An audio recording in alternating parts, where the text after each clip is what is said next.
Hey and welcome, this is Keef, and today I'm replaying Castlevania for the Nintendo Entertainment System. With Season 3 of the animated show just uploaded to Netflix, I've got myself into a little bit of a Castlevania mood to go back and just play the classics again. Now, if you don't recognise the look of the game at all, it's because I'm using a graphics pack with the MESEN emulator in RetroArch. This graphics pack in particular is based on one of the mobile releases of Castlevania. I'm not too sure if it's the second one or the third one that came exclusively out in Japan, but damn, this thing looks good to me. But for those unfamiliar with the series, it is a Japanese one that started off as Okumajo Dracula, which I probably botched up the pronunciation of that, but it stands for Devil's Castle Dracula.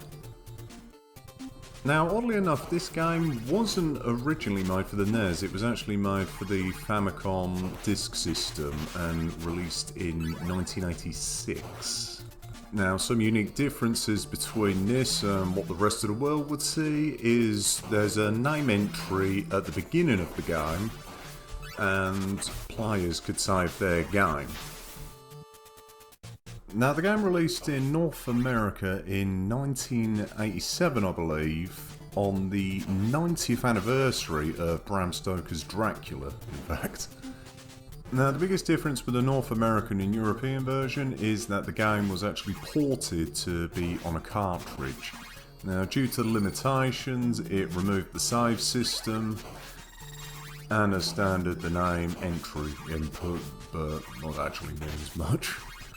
And with that, we're actually at the first boss here, which is pretty simple. Just get your axes, throw them at him, and boom, you're dead.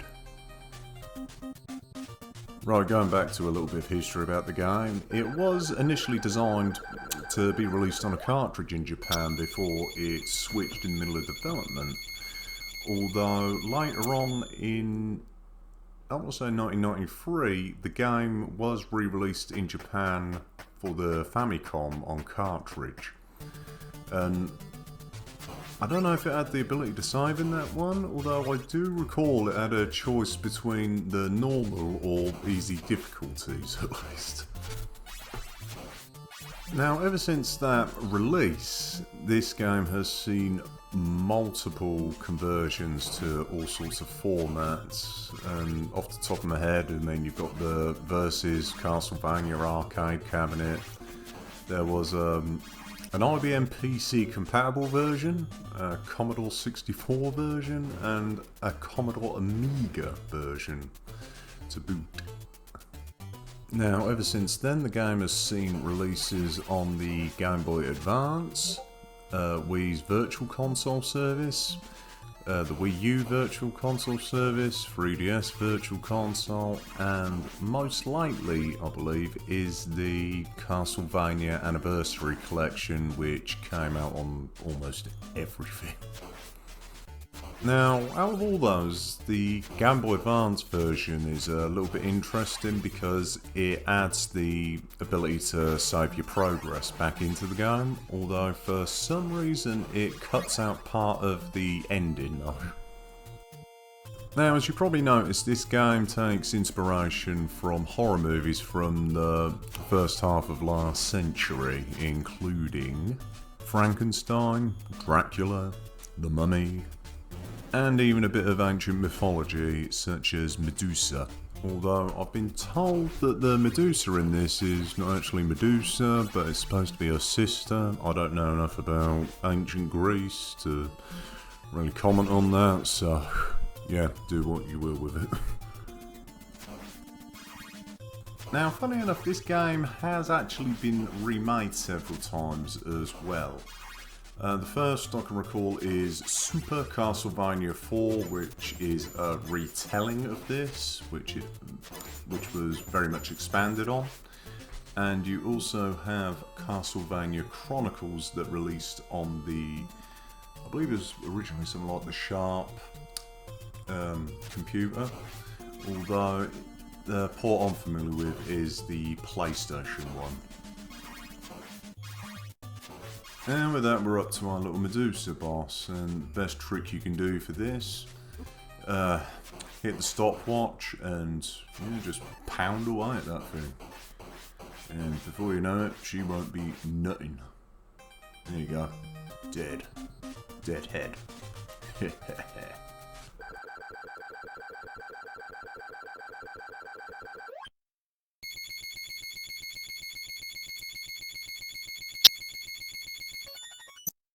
Oh, groovy, I've got an extra life for all that.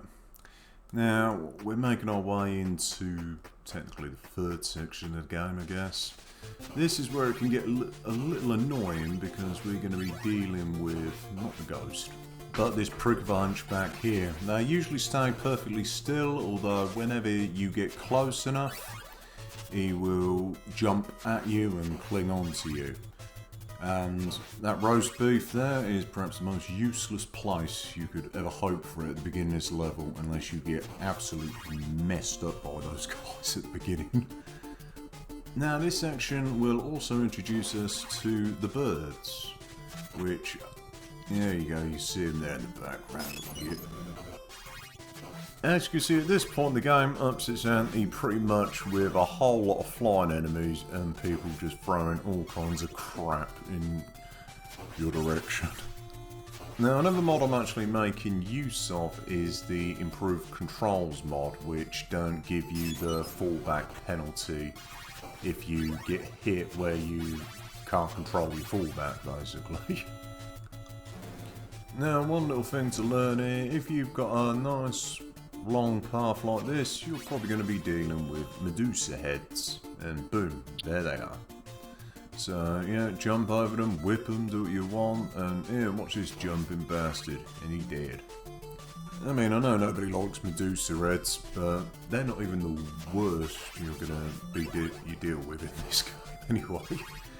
But yeah, I mean, these little dragon things, name escapes me, they can be annoying, but the fireballs they produce, you can hit them at least to, well, destroy it.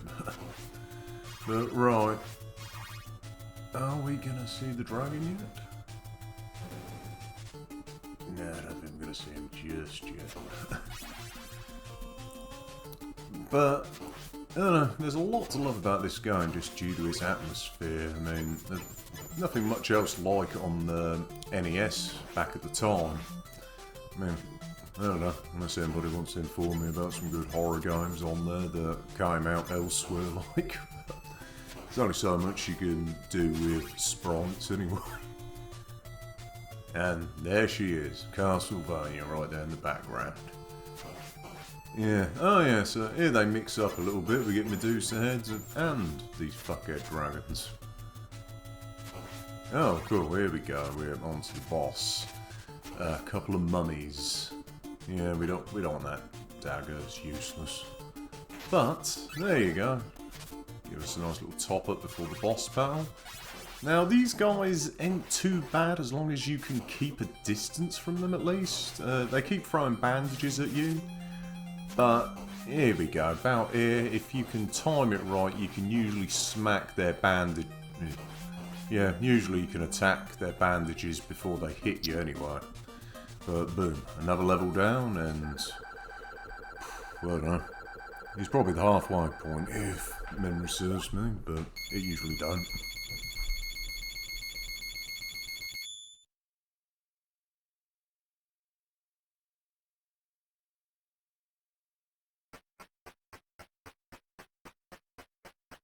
And then out of nowhere we drop down into a pit and we're going to see our old mates, the mermen. As well as bats. Yeah, there's the merman. Little goods. But yeah, this one, I don't know, just introduced a bit more aerial platform at least anyway. It's not too bad. I mean, enemies keep popping up everywhere though, so you just deal with it and... Damn you, merman, you made me miss my lift. Okay, there we go. So yeah, down here, up. And yeah, I never quite know why they go through the ceiling like that, but they always have a habit of landing right there on your little platform. There we go. And with that, we should be getting back to the surface. And there we go. There's our way out. So, up, sit daddy. And here we go. This section is diabolical. So yeah, you get eagles dropping these little bastards all over the place, and yeah, they got no chill. Yep. Yeah. Bam. Now, your holy water can be holy water projectiles will really help you here at least. Just help level it all out. But with that... Ooh. You see, I mean, they just keep coming at you, man. And yeah, this guy, you just walk past him, he ain't nobody. But he's not going to be the first one you deal with here. He's the first of a trio. Yeah, now this, yeah, I mean, you can throw holy water in to stun him for a little bit. And, oh cool, I got an upgrade at least for the holy water. So, and here's another one. Best tip as well, watch his head. He will give you a hint when he's about to fire. When he's about to move, jump, whatever, crack that, get that. And we're just about ready to deal with our next boss. And here he is, Frankenstein's monster and eagle, I believe. Now, yeah, simple as that. Just keep throwing water at him and neither of them will bother you. Although, yeah, I recommend take care of it early, or else that little git is going to jump all over the place and throw fireballs at you again and again and again. And considering Frankenstein's the one you got to actually deal with, yeah, it's a really annoying boss fight, so take whatever you can. So right, now, yeah, this one gets good, yeah, damn you guys, off you go. And I think we're going to be dealing with our friendly little bone-throwing skeletons, yeah, yeah, this guy, yeah, you can avoid him. I don't think you can actually jump up. Yes, yeah, make friends with him. Yeah, you wouldn't like me. Yeah, don't mess around here too long. I mean, you got a jumping jack there, and this motherfucker throwing bones all over the place. Ooh. Yeah, that's it. Right. I'm thinking at this point I'm going to be keeping my holy water, because at this point it's about all you really need to be able to get through the game with a bit of ease. And there we go, we have the blood skeleton. That one you cannot actually kill. He always comes back again and again and again. Yeah, just like herpes. But yeah. Nothing good there.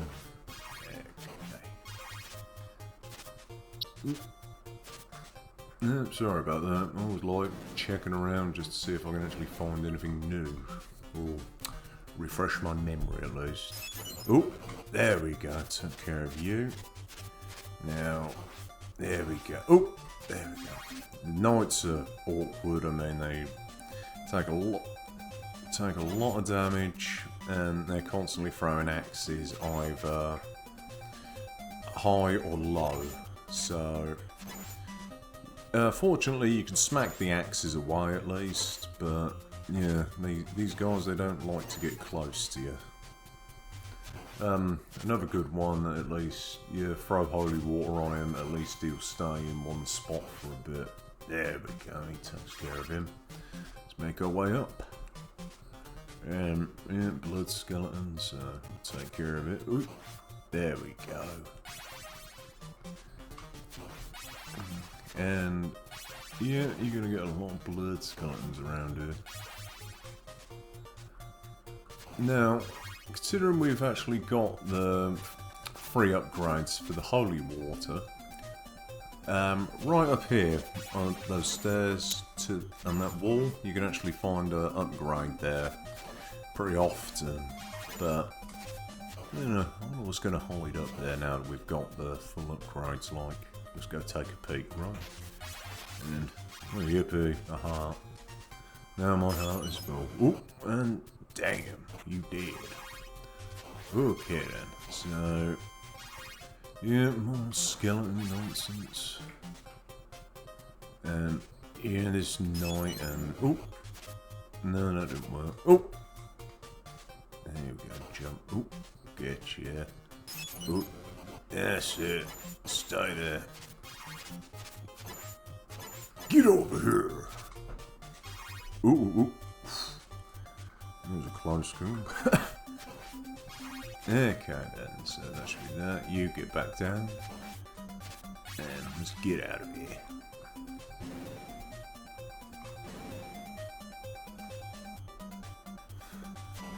Yeah. Oh. And I noticed I want to start this room off.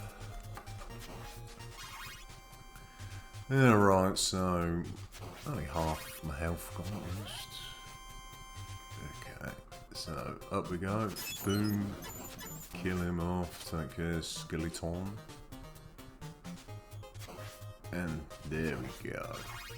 That should make this a lot easier. Right then, before we get to the boss, we've got ourselves a nice little bit of meat pork chop there. And here we go, this hallway, well, between Medusa heads and this little git, it is tricky, but, oop, there we go. The cross can be pretty helpful here for taking out this guy and Medusas at least, but yeah, again, like I said, holy water and you should be okay for the rest of it. And here we get our first fight with Death. Yeah, there we go. Okay, so yeah, if you throw holy water up here just at the right time, Death is not going to get a chance to do jack. There you go, lived up to his name, he died. Alrighty then, let's take this fight to Dracula then, shall we?